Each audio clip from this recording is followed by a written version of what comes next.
Knowing what to say and when to say it is critical for success in real estate. Today I'm going to give you 5 phrases that I know are going to help you close more deals. Language is critically important for all of us in our real estate business. And today what I want to do is I want to break down 5 specific phrases, and I'm going to give you 3 examples for each of these of how you can utilize these with buyers, with sellers, or if you're interacting with other agents that I know that is going to help you move from the possibility of getting something under contract to getting it under contract and close. So let's start with the first phrase that I see, and that is, tell me more. Tell me more about whatever it is that they're talking about. This does a couple of things. Psychologically, what it does is it shows that you're listening, and it shows that you're interested in whatever it is that they're thinking or whatever they're talking about. So let me give you some specific examples of this. I'm going to start by giving you 3 examples with sellers that you can utilize with this specific phrase. So, for instance, let's say you're at the listing appointment, you're walking around, they're telling you a little bit about, hey, we remodeled this kitchen. One of the things you can do is to say, tell me a little more about this remodel that you did in your kitchen. Now, what it does is it shows that you're interested. Secondly, it gives you the ability to let them tell you exactly what it is they did so that you can make the notes, so that you have all the information you'll need to really be able to market this home at the highest level. It does a couple of things also. It begins to give them a chance to tell you about something that they're proud of, and it creates rapport as well. So it's a great way to start this is tell me more about whatever it is that they're telling you about their house when you're going through the house. The second way you can utilize this with sellers is tell me more about your plans after we get your home sold. And what this does is it gives them the ability to share with you what's truly important. Why are they selling the home? What are they trying to do? They're trying to move closer to family. Maybe they're downsizing. Maybe they're needing to upsize into a larger home. It really gives you the capability to get a lot more information. Talk to them about what's truly important. Now, you should be banking this information because when you get to the place where you're negotiating the contract, you can also always circle back to why this is truly important that they get the home sold. It also gives you the ability to understand if maybe there's a referral opportunity to wherever it is that they're moving to, as well as the opportunity to say, hey, are you planning to purchase another place? Again, this is a great open question. It gives them the ability to talk about their favorite subject, which is them and their future plans, and it also gives you an opportunity to see if there are additional opportunities here, as well as understand how you can serve them at the highest level. The third way to really utilize this with sellers in a way that helps get you in a better position and gives them the ability to tell you what's truly important is to tell me why it's important that we get this home sold by. If they give you a specific date or if they give you a specific reason why they want to sell the house, tell me a little bit more about why this is important. So, for instance, if we're utilizing that date specific and they said, hey, I really need to get the home sold by the end of the year. Tell me a little bit more about why it's so important to get this home sold by the end of the year. Now you understand motivation. Maybe it's a tax consequence. Maybe it's something where they need to be relocated by a certain time period. Whatever it is, by asking this question, you're going to understand their situation better and be able to serve them better. Now let's shift to how we're utilizing this with buyers. Tell me more about why purchasing now makes the most sense to you guys. So this is a great way to understand their motivation. It also gives you the ability to listen is if they have someone that's influencing their decision. If they say, well, my dad told me it's a great time to buy now. Now you understand there may be some influence there. Or maybe they say something like, we've been watching interest rates and interest rates are lower. Now you know that they're interest rate sensitive. So putting them in contact with someone who's in the mortgage business really makes a lot of sense. Again, by asking this question, understanding their motivation and why they're doing this now, it really gives you the ability to zone in on how you can serve them at the highest level. The next way to use this phrase is if there's a specific amenity that they mention they want. We really want to make sure that we have a pool in our backyard. Tell me a little bit more about why having a pool is so important. Tell me a little bit more on why having that 4th bedroom is so important. You see, now they can begin to tell you about what's truly important to them. We love having Sunday afternoons with our kids and their friends over at our house. The pool would really be a centerpiece for that. Now you understand the motivation is their kids and having that position where they're at that place. Or maybe it's like, we need that 4th bedroom. Hey, we haven't really told anybody, but we're expecting our 3rd child now. Whatever it is, now you understand their motivation a little bit better. It gives you the ability to really build rapport, understand them where they understand you. And as we go back and we touch back on these things at a later date, it shows that you were listening and that you're zoned in on serving them. Similar to what we mentioned with the sellers, sometimes there's a time sensitivity to them purchasing. So if they said, hey, we really need to have this house bought by the end of July. Tell me a little bit more about why it's so important that we find the right place before the end of July. Now, maybe it's something because they're being relocated because of a job. Maybe it's because they have kids. Whatever it is, you're going to, again, be able to understand. It gives them the ability to share a little bit more. And by sharing that a little bit more, it gives you the ability to deepen that relationships and that trust that you're building with them. The second phrase is one that I actually got from Andrew Undum, and he asked this simple question: whose idea was it to? And then frames it however. So, for instance, let's say that you're with the seller. I'm going to use these examples first, and you're walking through the home and you notice that there is a color palette in the home or whatever, and they tell you, hey, we just repainted this into this gray color or whatever the tone is. And the simple question is tell me whose idea it was to paint the home in this color. Now, what Andrew does, which is a great way to build rapport, is he flips it immediately. Let's say that the wife says this. He looks at the husband and he says, I just have to tell you that her idea to paint this was an excellent idea. You see, what you're doing is you're complimenting them. You're also letting the spouse know that you're noticing both of them. This is a great way to build rapport. It's a little bit of a kind of a funny way. You got to do this with your own personality, but Andrew is a master at this. And what it does is all of a sudden, it just brings the tension down. It gets them to an understanding that you are listening and that you're building rapport with both of those clients at the same time. All right, let's say that you're walking through or you're having your first meeting with the sellers and you notice that they purchased the home in 2018, 2019, which we know they've got a ton of equity in this house right now. So another great question and way to utilize this would be something along the lines of, tell me whose idea it was to purchase this home in 2019. Now, it may be that it was, hey, this was a family member that suggested it. This was one of the spouses, whatever it was. It was a decision they made together. Whichever way it is, you simply say, and if it was one of the spouses, you look at them and you say that it was a great idea by the other. But whoever it was, you simply say, I got to tell y'all, that decision was one of the best decisions you possibly could have made.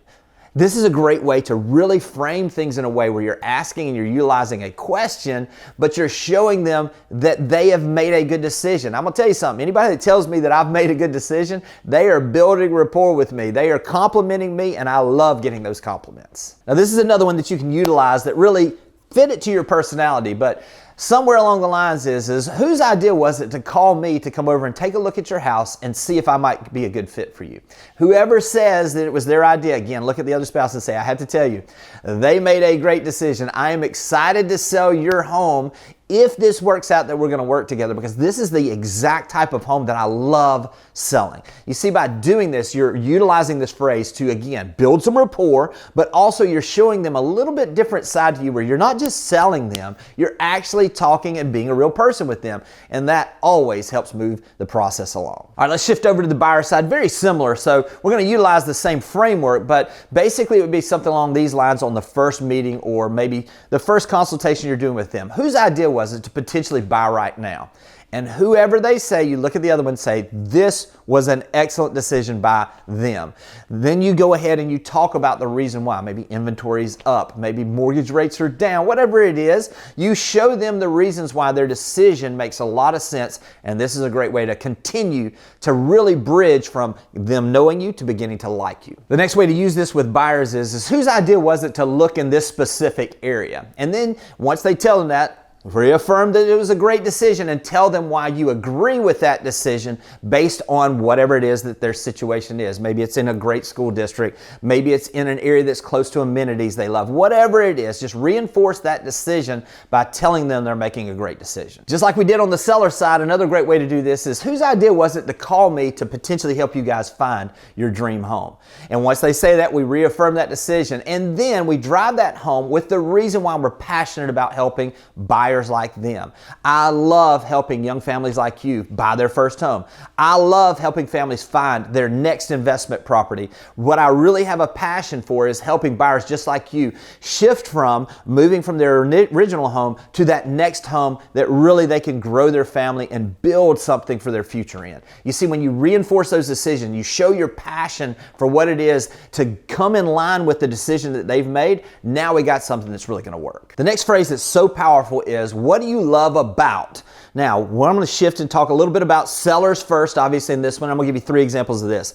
What do you love about this home that you're getting ready to sell? What is it that you love about this home? This is a phrase that we're going to utilize because what it does is it helps us understand the reason why they purchased the home. Now, a couple of things here. I like to restate that back to the folks. So I'll say, hey, tell me a couple of things that you really love about this home, because odds are the buyer who buys this home is going to be someone just like you. And this gives us a great understanding of exactly what they will probably look at and highlight as something that they love as well. Now, they'll begin to tell you some of the things they love. Make notes about this because those are some of the things that gives you a cue on how to market this home in the best way possible. It also is a way that the seller is going to see you responding and understanding their situation in a way that they see you marketing out to someone just like them. Again, these are great ways that they see you working, and it's a subtle way of identifying exactly what it is that the next potential buyer is probably going to highlight. Again, along the lines with sellers, they're selling for a reason. So asking them, what do you love about selling this home so that you can do whatever it is they're doing next?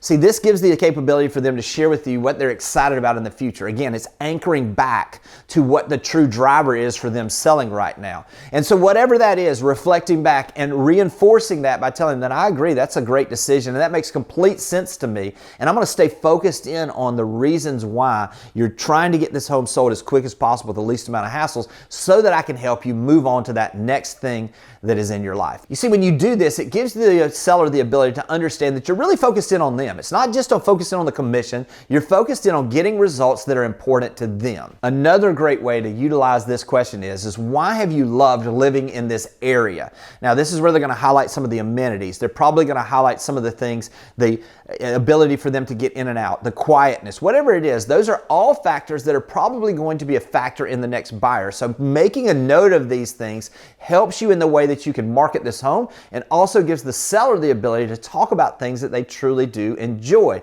By talking about things they truly do enjoy or that they have loved, now again, we're building this opportunity for them to see you not just as someone who's out to sell something. You're actually becoming a friend and a confidant who understands their situation at the highest level possible. When it comes to buyers, a great way to utilize this is what do you love about this house? Let's say you've shown them a home and you can tell. I mean, we know when we walk in a house if somebody lights up, if this is the house for them. But what do you say when you get to that point? What is it you love about this house? What it does is it gives them the ability to, a lot of times they will look at each other if there's two of them, and then they'll go into the things they love about the house. This gives them the ability to vocalize what it is that really stands out. So even if this house doesn't end up being the one for them, now you understand what really turns them on. Gives you the ability to really be a better buyer's agent for them, even if this isn't the right house. Along the same lines, when you're showing properties to people and you're showing different areas, ask them, what is it you love about this location or this area?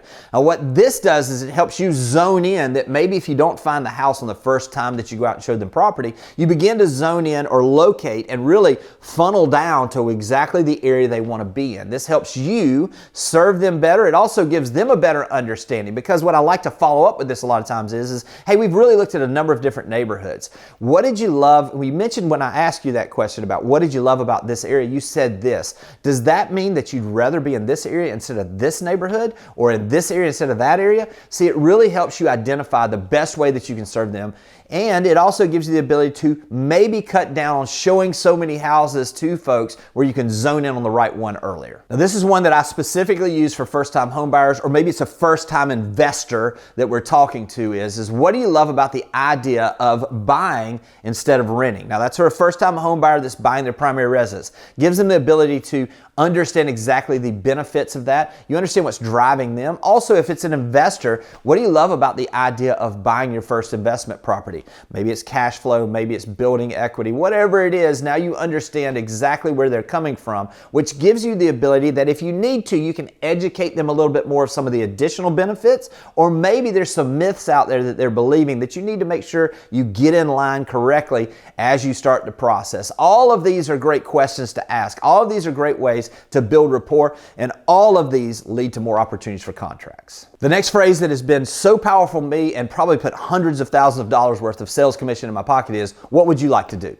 So what we're doing by saying this question is we're giving them options, and then we're putting the ball in their court where they can make the decision. Now I'm going to use a couple examples here with the seller, for instance. Let's say that we receive an offer, and basically what we do is the way that I present it a lot of times is I'm going to give you really just the boiled down version here. Obviously I go into more details, but we've received this offer. Here's what the offer is. We've really got three options here. Number one is we can accept the offer the way it is, and we've got your home sold based on the contract as long as it follows through. Number two is that we can just reject this offer. Now, I would never suggest rejecting an offer, because what we want to do is we can always counter back very close to our ask price and just see if they're serious, if they're just bottom fishing, or if this is something that we can move on very quickly from. And the third option is that we can counter somewhere in between where they are and where we want to be. And so from that standpoint, those are our three options. Now, I'll be glad to give you my opinion, but just from a snap judgment standpoint, what would you like to do?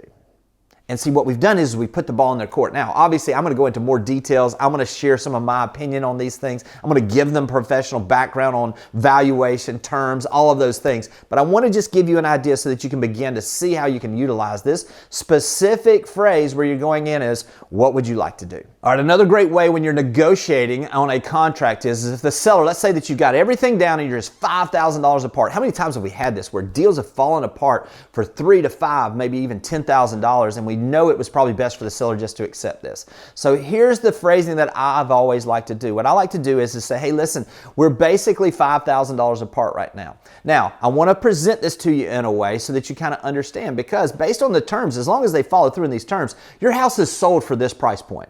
Now, the question becomes, if it's sold at this price point, if you accept the offer where it is now, if you don't accept it, basically what you're doing is you're buying it at that price. This was something Hunter Harmon shared with me years ago, and I've used it over the years. And basically what we're doing is we're putting that, and so basically if you're saying that you would want to do this, would you risk that amount of money for $5,000 gain? Because ultimately it's in the ball is in your court. So from that standpoint, we've got three options. We can accept it as it is, we can counter, or we can just decline it and say that we're not going any further. Whatever it is. But the question I really have for you is what would you like to do? And now we've put it back in the court. We've educated them a little bit. We've given them something to think about. And then we've put the ball back in their court. Of course, that was just something that I was doing off the top of my head. Be more refined. But really what you're doing is you're giving the option back to them. You framed it in a way that they can understand that maybe this might be a decision that they might regret later, but it gives them the ability to ultimately make the decision that's best for them. Note whether you utilize this when you're talking about sellers is let's say that you've got a contract and the buyers come back after the inspection and they find out that there are some repairs that are needed, and they come back and they request a ton of repairs to be done. Now, again, we're going to present it. We got three options. We're going to do all those things, but ultimately where we're going to get back to is after we've explained it to them, then we come back and say, what would you like to do? And then that gives them the opportunity to tell you that. Now, I will tell you, I'm making this pretty simplistic. Obviously, I am framing and giving them my professional opinion. Obviously, I'm giving them the information where they can make the best decision for themselves. But ultimately, I want to get in the conversation where I am just asking them simply, hey, what is it that you would like to do? Because that gives them the power to make the decision. It also gives us the ability to give them our opinion if they're asking for that, and in a way that gives them the ability to ultimately make the decision based on that information we give them. All right, now let's shift to the buyer. Let's say that you've shown a buyer a house and you can just tell that they really love this house. Our job is to tell them the next step. So typically what I would do in this situation, I would say, hey, I can tell you guys love this house. The next logical step would be for us to make an offer. What would you like to do? And so it gives us the ability to let them make the decision and tell us, yes, I'd like to move forward. Then we can give them the details on everything that's coming. But this is a great way to utilize this to get people from where they are to bridge them to going ahead and making that offer. All right, I'm gonna give you another real life situation, especially as we're seeing days on market continue to go. And a lot of sellers are wanting to price their home that is a little bit higher than maybe you want to take the listing. One of the best things we can do is we can almost foretell or predict what's coming and then lean into that situation now so that we get that opportunity to have that, what we know is probably going to need to be a price reduction 3 to 4 weeks into this. So here's the way that I like to do this. So Mr. and Ms. Seller, I understand why you want to price it here. One of the things that I like to do is I want to go ahead and kind of tell you that if we price it at that, I would love to see how the market responds to this. If we're 3 weeks into this, I just simply want to ask you this question. If we're 3 weeks into this and we have not gotten any showings, or we've only gotten a few showings and we haven't gotten an offer, It is the market telling us, really screaming at us without saying a word, that it is not going to probably yield that price in this market environment. With that in mind, based on the price that I suggested, in that situation, my suggestion would be for us to have a standard setup time frame that if we don't get the feedback we're looking for in 3 weeks, that we would do a price reduction. Does this make sense to you? And in that situation, what would you like to do? And then it puts it back and gives them that opportunity. Again, another way for us to build the opportunity to already have a conversation that may be a difficult one in the future by simply asking this question. All right, when it comes to the buyers also, let's say that we're under contract, we've gotten the inspection done, and it comes back with some repairs. How are we going to frame this in a way that we give the options to the buyer in a way that gives them empowers them to make a decision that's best for them? First thing that I like to do is to say, hey, we got the inspection report back. I want to go through some of these. Let me just say this. There's never anything with a house that can't be fixed. The question is does it make sense for us? And we've got 3 options here. And then I go through the 3 options of us doing the repairs, having the seller, asking the seller to do all the repairs, or somewhere in the middle. And then I come back at the end and I say, hey, listen, based on all of this, what would you guys like to do? It gives us, again, the ability to educate in a way that gives them, empowers them to make that right decision. All right, let's talk a little bit about the appraisal situation and how we affect that with buyers with this specific phrase. Let's say that the appraisal came in $5,000 below the contract price. Literally, again, I go back through, it's different in every place, but in our area, I give the options to the buyer. Hey, listen, the difference is we can come up with the extra $5,000 in cash. We can ask the seller to reduce the price of that, or we can meet somewhere in the middle. But what I like to do is after educating them, based on all of this information, I want to give you guys the best opportunity. I know you love this house, and I want you to be able to make sure that you get the best deal on this house, but I want to make sure that we secure the house that you really want. Based on all this information, what would you like to do? Again, we're empowering them to make that decision. The next phrase that really helps you bridge and make maybe a difficult conversation become easier is understand where you're coming from. Now, I'm going to use this with sellers, I'm going to use this with a buyer, and then I'm also going to utilize this when we're talking to another agent, we're negotiating a contract. The first is with the sellers. Let's say that the sellers, even after you've shown them the comparable sales, wants to list their home at a higher price. This is the way that conversation should go. I understand where you're coming from. I want to sell my house at the highest price that I can possibly get also when I sell my own home. But based on the information that I've shown you, can you tell me why a buyer would be willing to pay more than what the market value is going to show and probably what the appraisal is going to be? Again, it gives us the ability to put it back in their court, let them explain where they're coming from, and they hear that we are absolutely not being combative with them. We're understanding their position because we've related how we would be there, but it gives us the ability to get clarification on the idea of where they're really coming from. All right, now let's talk about a buyer who is actually coming in and making an offer that is unreasonably low, or wants to make an offer that is unreasonably low. The thing that I've always come back with is I understand where you're coming from. Listen, when I'm buying homes, I love to buy them at the lowest price possible, but sometimes we can make an offer that is so low or ask for so much that we actually sour the negotiations on being able to get a house at a great price. So if you don't mind, explain to me what your thought process is on why this strategy makes the most sense to you. See, we're giving them the ability to explain things. And listen, there's been times where people have said things to me that made sense and we went ahead with that. What I truly want to know is why they're coming from that perspective, and so that either I can adjust what I'm doing or that I can educate them in the way to put them in the best position possible. All right, last but not least, in the negotiation standpoint from understanding how to communicate with other agents. Let's say that you've made an offer and you've gotten a counter offer back from a listing agent that is just higher than the comparable show. And so what I like to do is I understand where you're coming from, having your seller wanting to counter back at this price and get the highest price they possibly can. Understand this, I'm also working with buyers that when they looked at the comparables, it's going to be hard for me to show them the value at that level. Can you share with me some things that you would say that would help me communicate your seller's position in a way that would be more understandable to my buyers? Again, what we've done is we've shown them that we're trying to work together on this deal to find a place where our buyer and their seller can have a win-win here. This gives us the ability to bridge relationships instead of sever those relationships. This is a great way for you to see and communicate in a way that is not confrontational, but actually puts you working together with the seller's agent to find ways to communicate to each other's clients in a way that gets the deal done. You see, when you understand the phrasing, you understand the right questions, the right things to say at the right time, everything begins to change. Your business begins to grow, your referrals continue to grow over time, and also you begin to enjoy your business even more. I hope these have been helpful, and I'll talk to you soon. Thanks for watching the video. The video you see here is the one from the previous week in case you missed it, and will build on what we just talked about.